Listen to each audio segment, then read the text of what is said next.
In the quiet suburb of Harahan, Louisiana, USA, a tragedy unfolded, shattering the familiar world and ill that once prevailed on its peaceful streets.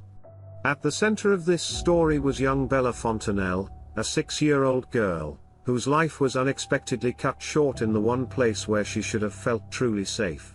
Today, she could have finished kindergarten, enjoyed summer days, and swam in the pool, but Bella won't be able to do any of that. Not today, not ever. Because her life was heartlessly taken away from her. Taken away by someone who should have loved her and cared for her.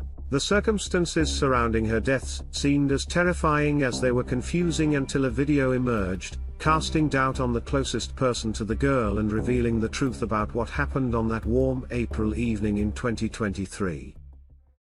Louisiana is a multicultural state, but even among this diverse backdrop, the family of Michael Fontenelle and Jennifer Celadon stood out.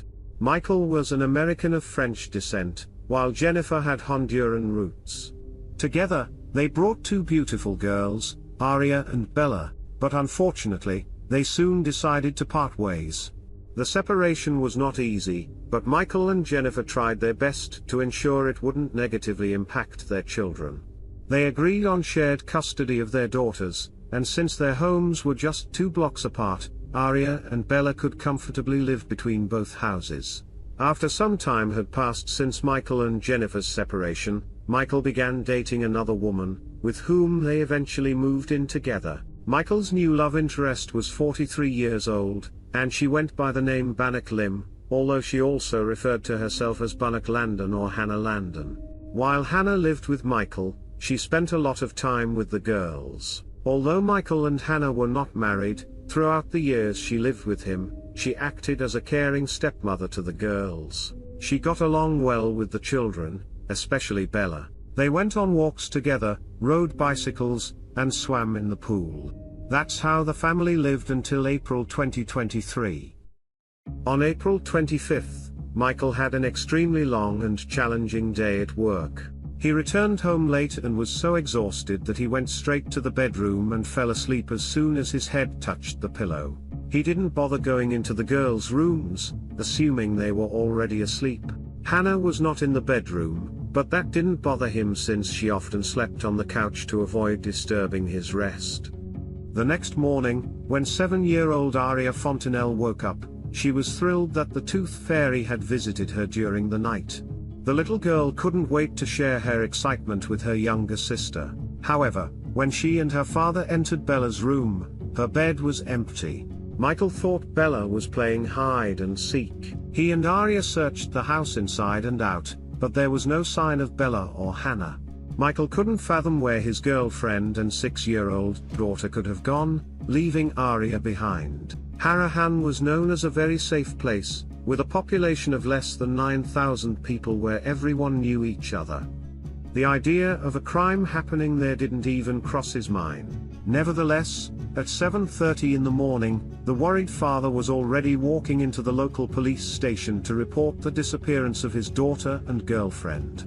The police immediately got to work, starting with a search of the street where Michael and Hannah lived. At 8:20, the officers approached the home of Bella's mother, Jennifer, who lived 2 blocks away from Michael's house. They initially thought it would be a routine check, but as they entered the front yard, they noticed a large 38-liter plastic bucket, typically used for storing chemicals like chlorine for pool disinfection, placed conspicuously. Cautiously, they opened the bucket and recoiled in horror at what they found inside, the lifeless body of Bella Fontenelle. Jennifer was at home that morning, but fortunately, she hadn't stepped outside and made the horrifying discovery. It's difficult to imagine the agony a mother would experience finding her daughter's body in a bucket on the very same yard where Bella loved to play with her sister.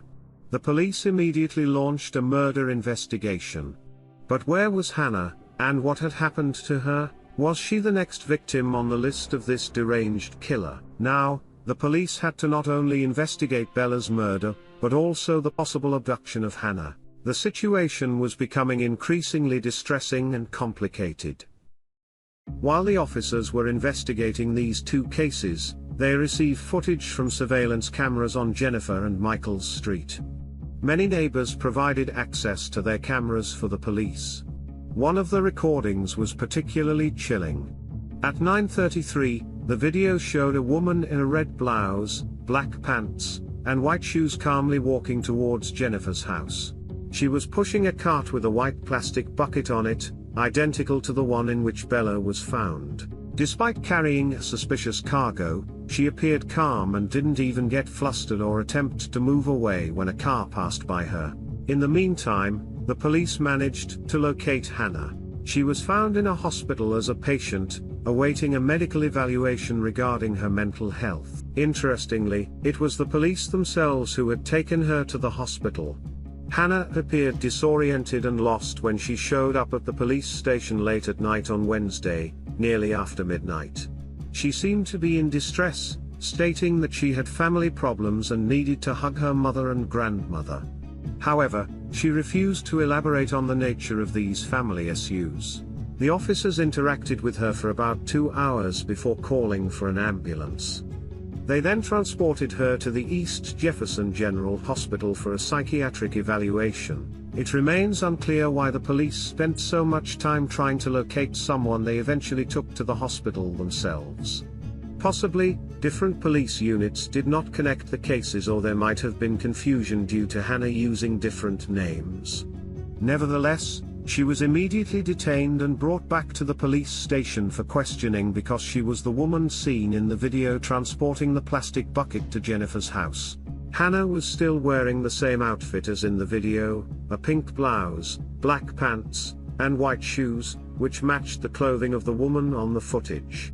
Detectives seized these items as evidence and handed them over to the forensic analysts for further analysis. The matter seemed tangled until the police uncovered a long history between Hannah and Jennifer. The relationship between the women could hardly be called friendly, even with a lot of strain.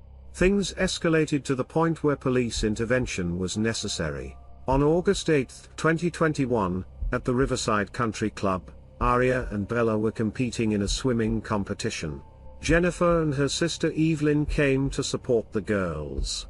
According to the police report, which was called due to the women's argument, when one of the girls finished her part of the program, Jennifer approached to hug her daughter and tell her what a good job she did.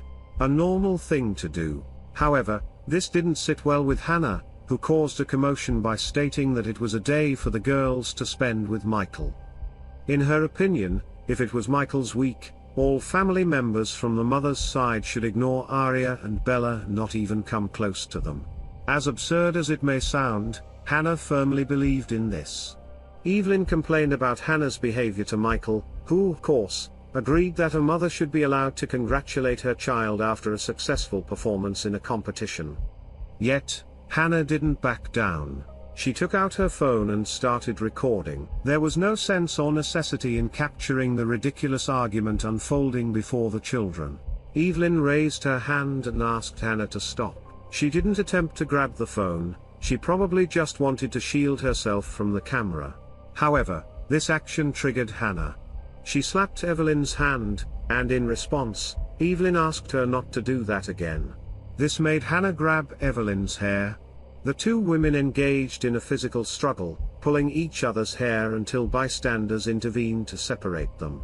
The police arrived at the scene and noticed scratches under Evelyn's left eye and on her left hand. Her face was slightly swollen and bleeding. When the officers asked Hannah to explain what happened, she refused to talk to them until they threatened to arrest her. Then she claimed that she just wanted to take one of the girls out of the pool because she was cold. Out of nowhere, Evelyn approached her from behind, turned her face toward her, and attacked her. Hannah allegedly took out her phone to capture the attack on her. But when the officers asked the woman to provide her phone number, she claimed that she doesn't use a mobile phone, just like Michael. She stated that people contact her through email. However, Michael immediately provided his phone number. Hannah complained about back pain but refused to go to a separate area to document her injuries. She didn't behave like someone who had been assaulted and would typically seek to gather all possible evidence. Unlike the consistent accounts of Evelyn and Jennifer, Hannah had no one to support her version of events because Michael was on the other side of the pool. Moreover, it was hard for the police to believe someone who lied about something as simple as having a phone. A little over a month after the swimming competition, Hannah decided that she needed a restraining order to prevent Jennifer and Evelyn from approaching her. In her statement, she described the poolside argument, but her version was radically different from what she initially told the officers. Supposedly, on that day, Jennifer came up to her from behind and aggressively pushed her until Michael separated them. She also added that Evelyn pulled, kicked, and pushed her. In her statement, Hannah also recalled another altercation between her and Jennifer that occurred on March 17, 2021. During a soccer game, Jennifer approached her from behind again, grabbed her wrist sharply, pulled her towards her, and said, "I will make you hurt." The court reviewed Hannah's application in August 2021, and denied her the restraining order. It's not surprising, as she acted illogically. Why would she wait until mid-July if the attacks happened in March and June? Besides, she told the police two different versions of what happened. But the police are not her friends, they create an official report, and if she really wanted the judge to believe her and take her side, she should have stuck to one version. In any case, since 2021, the relationship between Hannah and Jennifer had remained tense, but outwardly everything seemed normal, and didn't involve law enforcement. Until that April morning in 2023. On April 25, 2023, the girls' paternal grandmother picked up Bella and Aria after their activities and took them out for a snack. Together, they visited the library and then brought lunch to their father at work. Later, the grandmother brought the girls back home, helped them take a bath, and put them to bed. She left her son's house at 7:30 p.m. and didn't notice any signs of imminent problems between Hannah and the children. According to the grandmother, if she had noticed anything, she wouldn't have left. The next confirmed information is that at around 9:30 p.m., Hannah left her home carrying a large plastic bucket from the side of the house. She loaded the bucket onto a cart, calmly wheeled it down the street, and left it in front of Jennifer's house. She then returned home with the cart. Shortly after, she came out again, buried some object in the yard of neighbors living a few houses away from her.